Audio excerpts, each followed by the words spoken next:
Hi there, my name is Christine Hurst Bernhardt, and I'm going to be sharing with you today an incredible project that I did with my students when I was teaching high school. I had the privilege of teaching high school astronomy for many years in Southern California, and this project was what my impetus was for pursuing a PhD in science education. I really saw what science could be when I just got out of the way. And all of the pictures I'm going to be showing you are pictures that were taken by students during this project. So this is a QR code with a link to all of the resources that I am going to be sharing with you today. It'll be shown at the end too, but Sophie, if you wouldn't mind just dropping that link into the chat, that would be fantastic. This is a Google Doc, and it has links to everything and more, including a lot of the videos, which I will probably not have time to share all of. When I was teaching astronomy, I felt like my kids weren't able to really grasp the amazingness of space in the way that I wanted them to. One day, when I was in grad school, I learned about high altitude ballooning, and it just seemed like something that was really neat. So I shared it with my students, and they said, "Well, can we do that?" And I said, "Sure."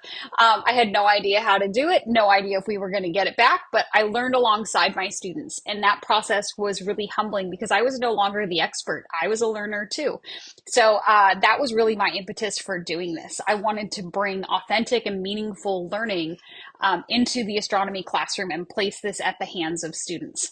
The picture on the left is our payload train. The GPS unit is that yellow box.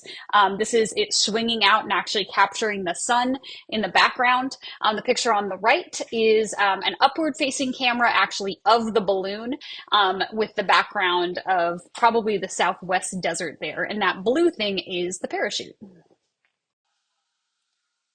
So here is a little teaser video.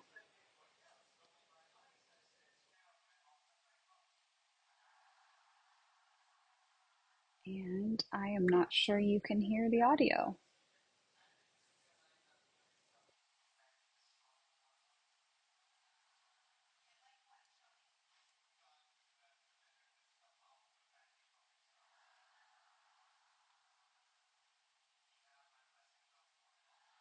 So this is all from a GoPro. I am not sure if you guys are able to hear the audio or not. That was my classroom. And this is a teaser reel. That was our school. 2019 was the last time we launched pre-pandemic.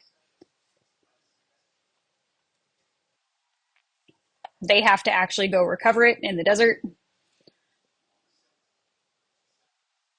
So they made this teaser reel and I have a link to that. So this is generally the topics that I'm going to introduce to you today. And like I said, my main impetus in starting a PhD program was that I saw something as students undertook this project. I now know, as I've dove into research frameworks and theories of practice, that what I saw was students acting with epistemic agency. So I saw them as collective knowledge makers and evaluators of knowledge. So they had the freedom to construct knowledge that was valuable for them. So I was then able to reorient instruction towards students driving the entire process of learning. So they then were moved to be authors of the learning process, not passive recipients. In this process, students, all of their voices were valued and they were necessary for the completion of the project. And as Miller et al. Stated in their now famous article, students were positioned to figure out more than they learn about. And students were really actually doing science, not just doing school. An epistemic agency is this construct that students are able to contribute to the knowledge, practices, formations, evaluation, and valuations of a knowledge community. So one of the things that I start with is a concept that is actually really difficult to teach and for students to conceptualize, and that is air pressure. So I took these syringes, I drilled a hole in it and put a nail in it so it acted as a stopper. So I asked students the question, does air take up space and how do you know? I gave students these stoppers. They then had to position it at different positions to see, is there an actual mass difference, which is a pretty cool little experiment. So I then show them this video. I ask them, what do you notice? What does it remind you of? What do you wonder? So it all comes down to differences in air pressure.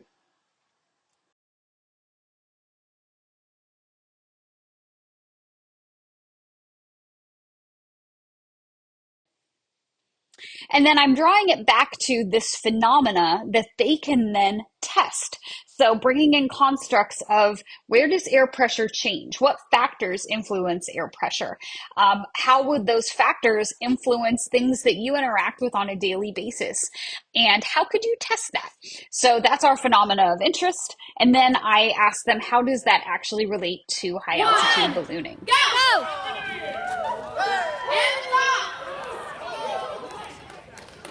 So that is us launching from our school. There's a balloon. With all the experiments with it, we wish it good luck. And it's pretty neat. You can actually see it. I always did this from my school, and I'll go back here. This rather large gentleman is my principal who hated this project, and I made him release it every time. He loved it. Go! Oh, oops.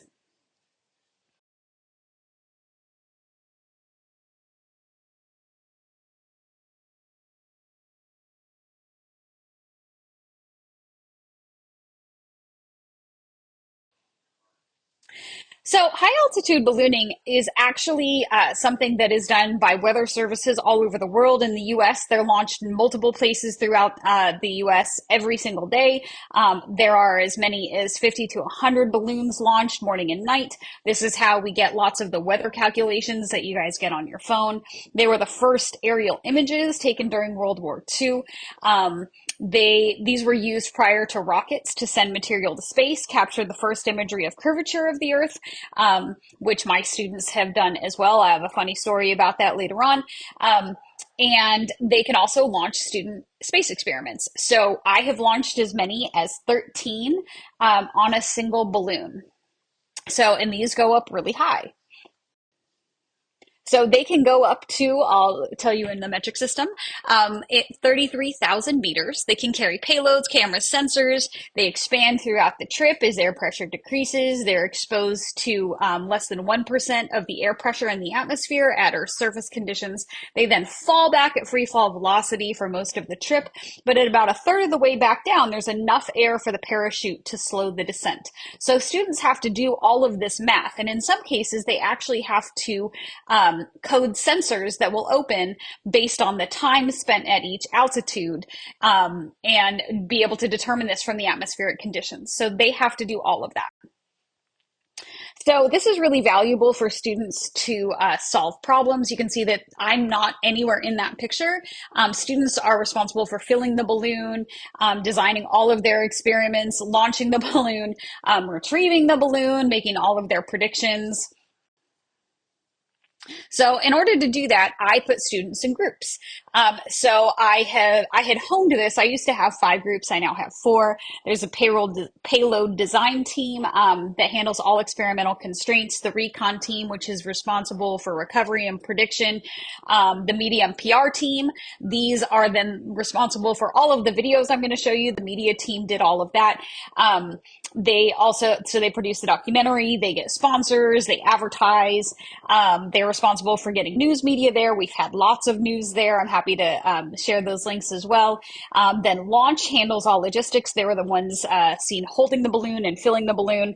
And then mission control. I always select a student leader who is essentially my hands and feet. It has to be someone who is really responsible, really mature, and capable of leading their peers. And every year, the student I've selected as mission control has gone on to be some sort of STEM major. So I based groups on a document called How NASA Builds Teams. So students have to read these 2 chapters in How NASA Builds Teams. They self-assess their leadership style, and then I split them according to interest. So I balance the groups based on their leadership color. And in the documents I share those 2 chapters. This was something I did in grad school, and it was really valuable. So I just passed it on to students. So essentially, it splits students by leadership style. So instead of personality style, it's saying that everyone has a leadership style, and it's this four-dimensional leadership model of student grouping.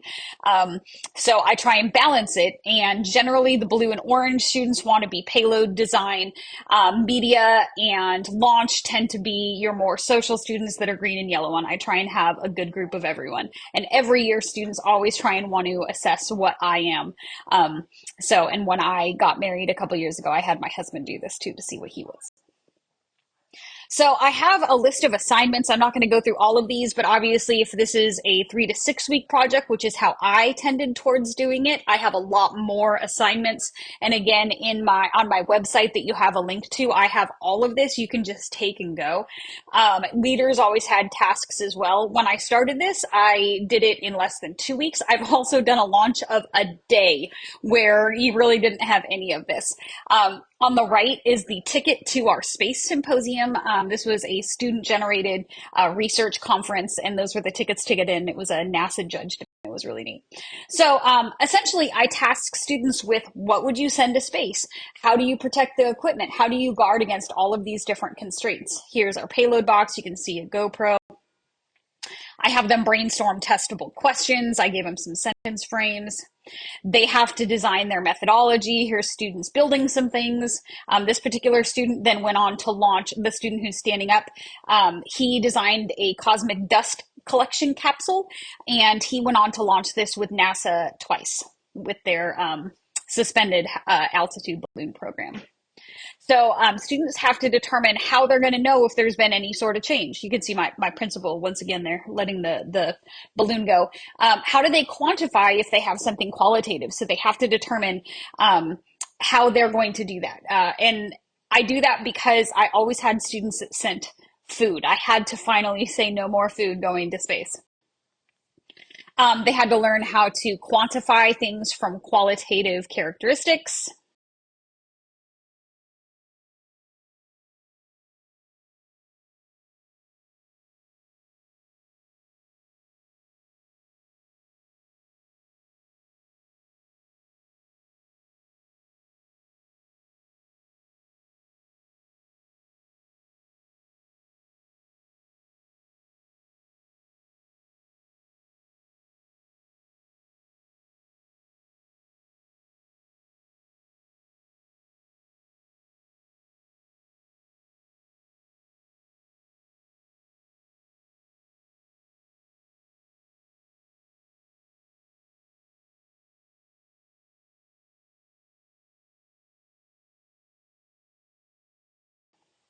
So I'm going to show you just rapid fire some examples of student experiments. So I had kids, and some of them are better than others, but part of the beauty of it is that I just have to let them do it.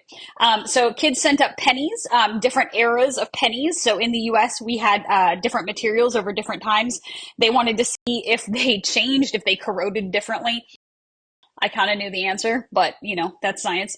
So they did it by date. So they had their control. They had if they put baking soda on it before and after and vinegar. So here's their control, their space, the three different eras. They found, go figure, there was really no effect,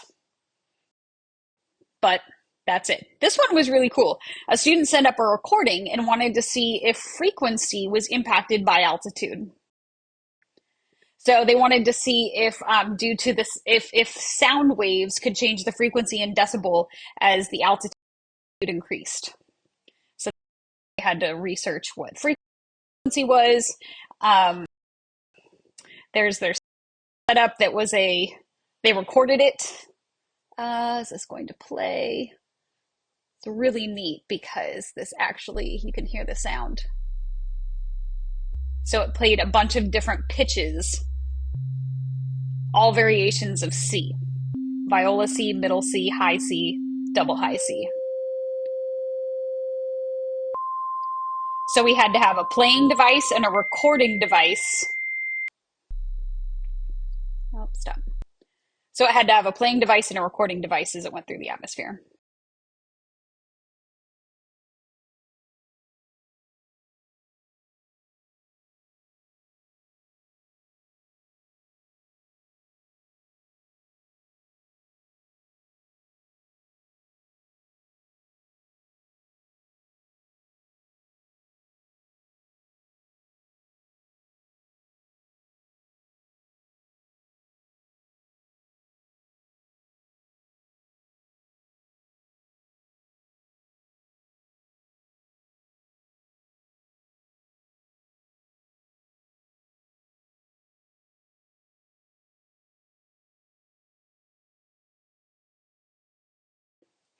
So then they took screen captures of each of it.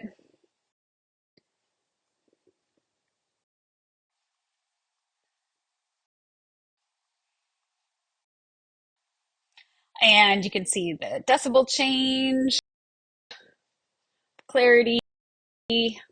Their conclusion was that the frequency did not change, the volume did. Here's one that there was not a whole lot of science to it.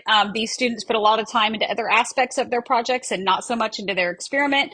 They thought it would be really easy to send up cupcakes and see if the taste changed. They had to then do a rating. And interestingly enough, one of them came back tasting soapy, and they had to then rate it. So I have a couple quick videos for you. Is this going to play?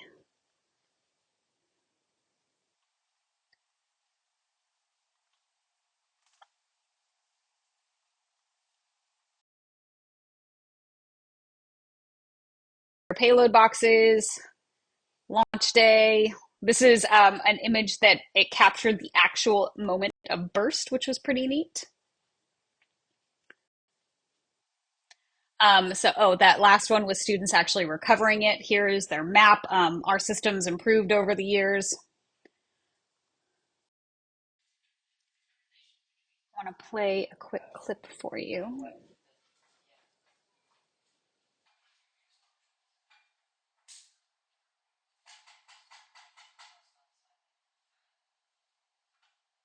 What I love about that is she says that no other class did I able to go through without a predetermined answer, and that really stuck with me. This student came in to the payload design team, not really sure where she fit in. She was an art major amidst many burgeoning engineers, and the team was really stuck in how to configure experiments in the constraints of the payload box with wet experiments, dry experiments, sensors, cameras in a very small space, and she immediately saw the path through. So I just want to go through real quick some of the photos. Inevitably, some of the experiments fail. And when that happens, like one time students did a cloud analysis. That was really neat. So there is Southern California. Here is our campus from the air. California. It was really hazy because there happened to be fires at that time. There you can kind of see the fires off to the left. So we start to get some curvature. The funny story I was going to tell you, that was our very first year. This was when I didn't even have equipment and a student had to bring in his own GoPro. That was what we used. And the funny story I was going to tell you was after we launched in 2019, the French Anderson Cooper, his name was Martin, I can't remember his last name, he contacted me and said he wanted to do a documentary on conspiracy theorists and wanted to use my launch. He wanted to do another launch to show to flat earthers to see if it could possibly convince them. It didn't, but they did. It was featured in this documentary, and I was harassed by the Flat Earth Society for a very long time. Here, this was a Lego that the GoPro actually caught it being released, and it happened to be the 1980s space Lego Benny from the movie. So here's some just bare minimum equipment. There are some kits, and again, I have those links for you. In the US, we have FAA rules we have to abide by. I think these are generally similar in most countries. And that is it. I have a couple other just experiments here that I don't necessarily need to go through. Yeah, financial stuff. I have all that listed for you in the document. Yes, it's kind of expensive. There are cheaper ways to do it. I got a lot of grants. At the bare minimum, you can literally do it with like a cooler and GoPros, and you can send up very rudimentary GPS. Ham radios work too. Again, here is the links to everything that I've shared. And thank you very much. Here is the French Lego from that launch that I mentioned. And here are my students presenting with NASA judges at our very last space symposium. Thank you very much. Have a wonderful day. And I hope that you launch some of your student experiments to space.